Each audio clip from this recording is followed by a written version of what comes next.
Parasa TV ద్వారా అందిస్తున్న ఇదండి నా జీవిత కథ 60వ భాగం హై స్కూల్ పర్వంలో 29వ భాగానికి మీ అందరికీ కూడా హృదయపూర్వక స్వాగతం.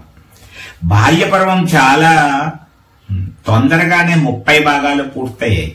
హై స్కూల్ పర్వానికి ఎందుకో ఆటంకాలు చాలా వచ్చాయి.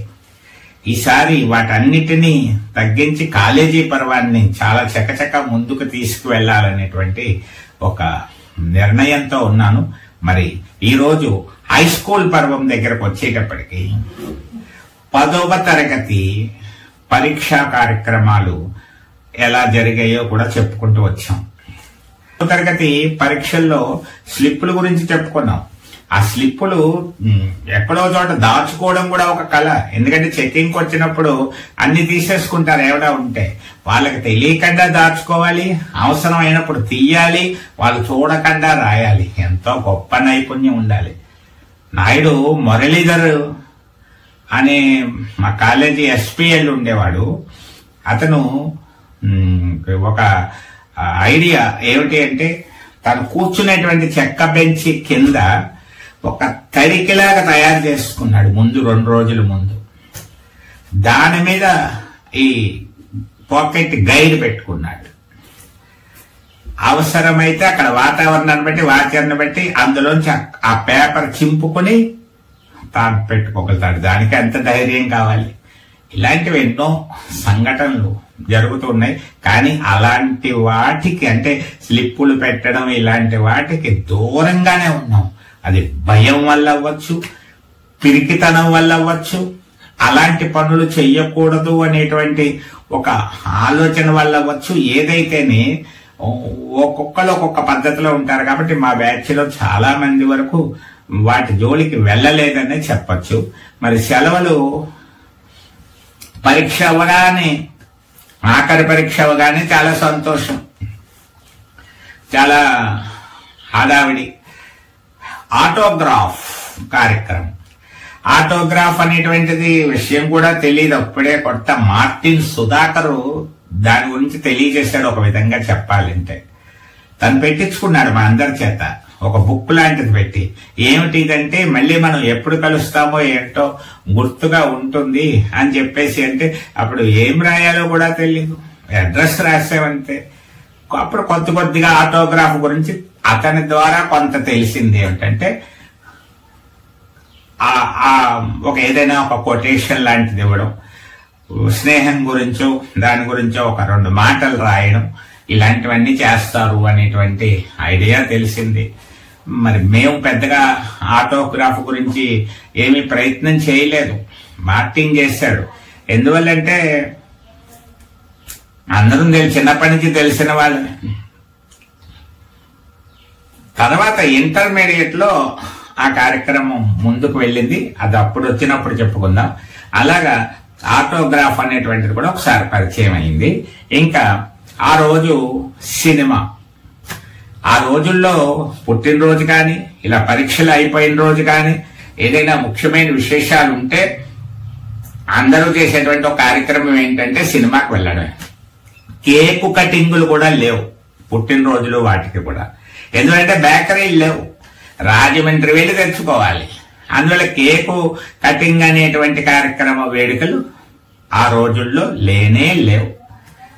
చక్కగా లడ్డు ఏదో ఒకటి పంచిపెట్టడం, ఏదో ఒక స్వీటు, సినిమాకు వెళ్ళడం, కొత్త బట్టలు, లడ్డూలు, సినిమా. ఇవే పుట్టినరోజులు జరిగినాయి. ఏం జరిగినా సరే అందువల్ల అందరం సినిమా.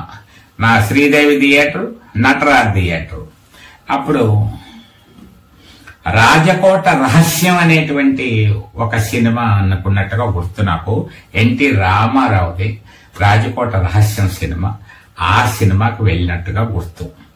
అలాగా ప్రతి సంవత్సరం పరీక్షలు అయిపోయినప్పుడు వెళ్తూ ఉండేవాళ్ళం. 10th క్లాస్ పబ్లిక్ కాబట్టి కొంచెం ఎక్కువ మంది వచ్చారు. సరదాగా ఆ కార్యక్రమం కూడా అయిపోయింది. తెలియకుండా విడిపోయాం. విడిపోతున్నామని తెలియకుండా విడిపోయాం. అది విచిత్రం. ఎందువల్లంటే హై స్కూల్ స్థాయి కదా. మళ్ళీ మనం ఇంటర్మీడియట్ అనేటువంటిది ఎక్కడ చదువుతామో తెలియదు. 10వ తరగతి ఆ స్కూల్ అయిపోయింది. ఎవరెవరు ఎక్కడెక్కడికో వెళ్ళిపోతారు. ఫోన్ నెంబర్లు, ఫోన్ సౌకర్యాలు ఆ రోజుల్లో ఇంకా రాలేదు, పెద్దగా అమలు అవ్వలేదు. కాబట్టి ఎలా కలుసుకుంటాం? ఇంకా స్కూల్లో వెళ్తే స్కూల్లో రోజు కలుసుకుంటాం. మళ్ళీ మిత్రులు ఎక్కడైనా తారసపడితే కలుసుకోవడం తప్ప లేకపోతే ఎక్కడా కలుసుకునే ఛాన్స్ లేదు. కానీ ఎవరికి తెలియదు. అందరూ బెస్ట్ ఆఫ్ లక్ అలాంటివి చెప్పుకోవడం కూడా ఆ రోజుల్లో లేదు, చెప్పడం వలసింది. పరీక్షలు పూర్తి చేసేసాం, వచ్చేసామంటే ఎవరికి వాళ్ళు విడిపోయాం అంతే. ఆ విధంగా విడిపోయిన తర్వాత ఊళ్ళో ఉన్న వాళ్ళ మాత్రం రోజు కలుసుకుంటూనే ఉంటాం కదా. ఎప్పట్లాగే అప్పన్ రాజా కొట్టు దగ్గరికి కాసేపు వెళ్ళడం, కలుసుకుంటూ ఉండడం.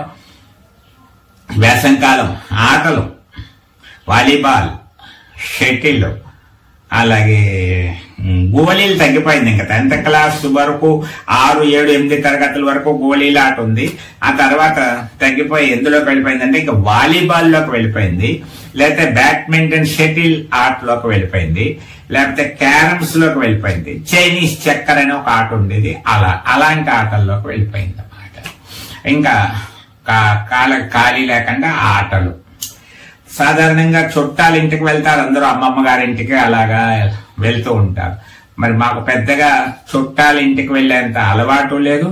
అలా అమ్మమ్మ ఇక్కడే ఉంటుంది, ఇంకా వెళ్ళడానికి పెద్దగా ఏమీ లేదు. వెళ్తే ఎప్పుడైనా కోరుకోండి వెళ్తాం, ఏదైనా ఫంక్షన్ ఉంటే వెళ్ళడం అంతే. అందువల్ల ఊర్లోనే వేసంకాలం అంతా కూడా ఉంది. పబ్లిక్ పరీక్ష రిజల్ట్స్ వస్తాయంటూ ఉండేవారి మధ్యలో ఏమవుతుందో ఏంటో అనేటువంటి ఒక టెన్షన్ లాంటిది అందరూ క్రియేట్ చేసేవారు తప్ప మాకేం ఉండేది కాదు. పాసు ఫెయిలుని ఒక ఇదిగా తీసుకునేంత ఇది కూడా ఏమీ లేదు. బాగానే రాశాం, పాస్ గ్యారంటీ అనేటువంటి ఒక భావన ఉంది. మార్కులు ఎన్ని వస్తాయో, ఎక్కువ వస్తాయో తక్కువ వస్తాయో దాని మీద పెద్ద బెంగ లేదు. పాస్ అయి ఒడ్డును పడితే చాలు. తర్వాత కాలేజీ, ఇంటర్మీడియట్, అది పోలవరం వెళ్ళాలా, కొవ్వూరు వెళ్ళాలా, ఇలాంటి సరదాగా చర్చలు జరుగుతుంటాయి. పాస్ అవనే ముందు రిజల్ట్స్ రాని తర్వాత చూద్దాం అంటారంతే. అలాగా వేసవి కాలం అంతా కూడా ఆటపాటలతో గడుస్తూ ఉంటాయి. అప్పన రాజా అప్పట్లో ఇంకా ఖాళీ కాబట్టి తర్వాత ఏంటో నిర్ణయం, ఇంకా 10th క్లాస్ తర్వాత ఇంకా చదివించను అని వాళ్ళ నాన్నగారు అన్నను. అప్పుడు ఒక రైస్ మిల్లులో జాయిన్ అయ్యాడు. నానాజీ గారు అనేటువంటి ఆయన రైస్ మిల్లు. ఏదో ఒక వర్క్ చెయ్యాలి కదా మరి అప్పటి రోజులను బట్టి. అందువల్ల ట్రైనింగ్ మొదలైంది. అలా మొదలైనప్పుడు మేమందరం సాయంత్రం అయ్యేటప్పటికి 4:30, 5 అయ్యేటప్పటికి అక్కడికి వెళ్ళి వాళ్ళు 3, 4 కలిసి అలా తీసుకుని వెళ్తే కాసేపు బయటకు అలాగే శ్రీదేవి థియేటర్ దాకా వెళ్ళి అక్కడ కాస్త పకోడీయో ఏదో కొనుక్కు తిని మళ్ళీ కాసేపు వెనక్కి వచ్చేయడం 1 పావు గంట. అప్పుడు కాలువలో స్నానాలకు వెళ్ళేవాళ్ళం. ఇలాగా వేసవి కాలం అంతా కూడా సరదాగా గడిచిపోయింది. నందం బుచ్చే ఇంటి దగ్గర ఎక్కువగా కొంతసేపు ఒక 2 గంటలైనా అక్కడ ఉండడం. ఐస్ పార్లర్ ఉండేది. ఆ ఐస్ పార్లర్తో వ్యవహారాల్లో కాసేపు కూర్చుని అతను ఆ పని చేసుకుంటూ ఉంటే కూర్చోవడం, కబుర్లు చెప్తూ ఉండడం. అక్కడ పిల్లలు బోల్డ్ మంది, అక్కడ వాళ్ళతో ఏవో ఆటలుంటే ఆటలు ఆడడం. ఇలాగా కాసేపు అక్కడ కాసేపు ఇక్కడ అలాగా మొత్తం మీద ఏమైందంటే వేసవి కాలం అలా నడుస్తూ వచ్చింది. 10వ తరగతి అనేటువంటిది చాలా కీలకమైనటువంటిది విద్యార్థి దశలో. హై స్కూల్ అది దాటిన తర్వాత ఇంకా విద్యార్థి దశ నుంచి యువకుడి దశలోకి మారుతుంది. ఇంటర్మీడియట్ లోనే విద్యార్థిగానే ఉంటాడు, కానీ కొంచెం యువకులుగా మారిపోయే పరిస్థితి. హై స్కూల్ వరకు పిల్లలు అనొచ్చు, అక్కడి నుంచి యువకుల్లోకి వచ్చేస్తారు, యూత్ అనేటువంటిది. కాబట్టి కాస్త డ్రెస్ మీద దృష్టి పెట్టడం, కాస్త మంచిగా కనపడాలనేటువంటి ప్రయత్నం చేయడం, ఇలాంటివన్నీ మొదలవుతాయి. ఇంకా 15 సంవత్సరాల్లోకి వచ్చేస్తున్నాం కదా. మరి ఆ విధంగా కొన్ని ప్రత్యేకమైనటువంటి లక్షణాలు, వీటితో పాటుగా పుట్టుకతో వచ్చినవి కొన్ని, అలాగే పరిసరాల వల్ల, చుట్టుపక్కల పరిస్థితుల వల్ల వీటితో వచ్చినవి కొన్ని మనిషిలో ఒక తత్వాన్ని పెంచి అతన్ని నడిపిస్తాయి అన్నమాట. అందులో ఒకటి ముఖ్యంగా ఏంటంటే కొంచెం హెల్పింగ్ నేచర్. ఎవరైనా ఏదైనా కాస్త జాలిగానో తెలియగానో అవసరంగానో చెప్పినట్లయితే, అడిగినట్లయితే ఏదో ఒకటి సాయం చేయడం మనకు ఉన్నంతలో. ఒకవేళ మనం చెయ్యలేకపోయినా ఎవరి చేతైనా చేయించడం, ఇలాంటి ఒక లక్షణం ఒకటి కూడా అలవడ్డం అనేటువంటిది అప్పుడు తెలియదు, కానీ ఇప్పుడు పునరాలోచన చేసుకుంటే అనిపిస్తోంది. మొత్తం మీద ఎవరికైనా ఏదైనా సాయం చేయడం, అపకారం చేయకుండా ఉండడం ఒక పద్ధతి, ఉపకారం చేయడానికి కాస్త ఉత్సాహం చూపించడం మరొక పద్ధతి. అపకారాలు తగ్గిపోతూ అపకారాలు చేయాలనే ఆలోచనను తగ్గించుకుంటూ చేస్తే మంచి చెయ్యాలి, లేకపోతే సైలెంట్ గా కూర్చోవాలి అనేటువంటి ఒక భావనతోటి ఉండడం అనేటువంటిది అలవాటు అవుతూ వచ్చింది. మరి కాలేజీ పర్వంలో ఇంకా చాలా చక్కగా వివరిస్తాను. రేపటి భాగంలో హై స్కూల్ పర్వాన్ని ముగిస్తాను. రేపు 30 భాగాలుగా హై స్కూల్ పర్వం ఉంటుంది. ఈ రోజు ఆనాటి నా బాల్య మిత్రుల్లో అందుబాటులో ఉన్నటువంటి వాళ్ళందరి గురించి, వాళ్ళ ఫోటోలు, ఏవైతే ఫొటోస్ దొరికాయో, ఇంకా చాలా మంది దొరకలేదు కానీ దొరికినన్ని ఫొటోస్, అప్పటి ఫొటోస్ మళ్ళా మీకు ఒకసారి చూపెడుతూ వాళ్ళ గురించి 2 మాటలు చెబుతూ మీకు చక్కగా ఒక ప్రత్యేకమైనటువంటి భాగంగా దీన్ని అందించేటువంటి ప్రయత్నం చేస్తున్నాను. మరి మిత్రుడు మార్టిన్ ఆనాటి బ్లాక్ అండ్ వైట్ ఫోటోల్ని కలర్ చేసి కూడా ఈ మధ్య నాకు పంపించాడు. అది కూడా చాలా బాగున్నట్టు అనిపించింది. కాబట్టి ఆ ఫోటోల్ని మీకు చూపించేటువంటి ప్రయత్నం చేస్తూ మరి ఈ భాగంలో వాళ్ళ గురించి 4 మాటలు ఫోటో చూపెడుతూ అనంతం భద్రాచలం గారి అబ్బాయి మా క్లాసిక్ లీడరు, క్రమశిక్షణకు మారుపేరు, ఉపాధ్యాయులు మెచ్చిన విద్యార్థి, స్నేహానికి విలువిచ్చే వ్యక్తి అనంతం లక్ష్మీనారాయణ. హెడ్ మాస్టర్ గారి అబ్బాయి చక్కనైన రూపం, స్నేహానికి ప్రతిరూపం, చదువులో బెస్ట్, సరదాలో ఫస్ట్, ఆచంట వీర రాజశేఖర్. గుంటూరి సూర్యనారాయణ మాస్టారి తేజం, ప్రతిభావంతుడు, క్లాసులో ఫస్టు, సరదాకి నిర్వచనం, అందరికీ ఆత్మీయుడు, జీబీవి సత్యనారాయణ. మంచి చిత్రకారుడు, హాస్యచతురుడు, స్నేహశీలత, సహృదయత, అందమైన దస్తూరి, మార్టిన్ సుధాకర్ ప్రత్యేకతలు. బల్లిపాడు బుల్లోడు, చామర్తి వారి అబ్బాయి, అల్లరిలో గనుడు, అందరికీ ఆప్తుడు, చామర్తి బాలకృష్ణ. పరస కుటుంబరావు గారి అబ్బాయి, వ్యాపారంలో మెలకువలు నేర్పరి, విశ్లేషణలో గనుడు, కొద్దిగా కంగారు, ఎక్కువ ప్రణాళికలు, పుస్తక ప్రియుడు, పరస శ్రీనివాస్. ఆచారిగా గొప్ప గుర్తింపు, స్నేహితుల్లో పెద్దన్న హోదా, చిత్రలేఖనంలో గనుడు, సైకిల్పై విన్యాసాల వీరుడు, బాణాల వివిఎస్ఎస్ ఆచార్యులు. గోవర్ధన వంశోద్ధారకుడు, మదనగోపాలునికి సేవకుడు, చక్కని గాయకుడు, సరస సంభాషణ నిపుణుడు, గోవర్ధనం ధన్వంతరి.